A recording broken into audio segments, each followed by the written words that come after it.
Have you ever felt like something in your life is gone? A dream that died? A relationship that ended? A prayer that's been silent for so long, it feels like God stopped listening. You wonder if it's too late, if God's forgotten you. But I want to remind you today, it's not over. In John chapter 11, Jesus hears that his friend Lazarus is sick. But he doesn't go right away.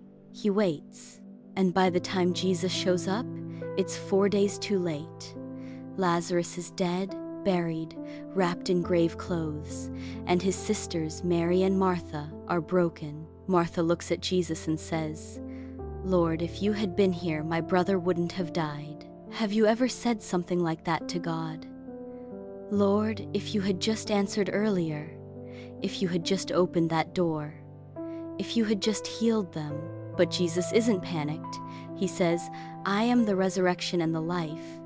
And then, standing in front of the tomb, he calls out, "Lazarus, come forth," and a dead man walks out of the grave.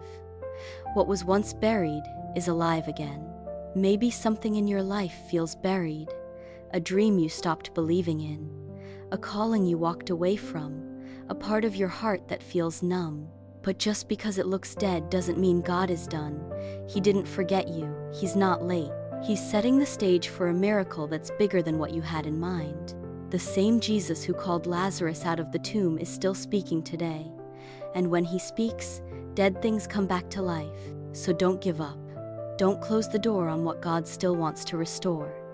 He can revive what you thought was gone forever. Now hear this not from me, but from him. I know your pain. I see your tears. Just like I called Lazarus, I am calling you.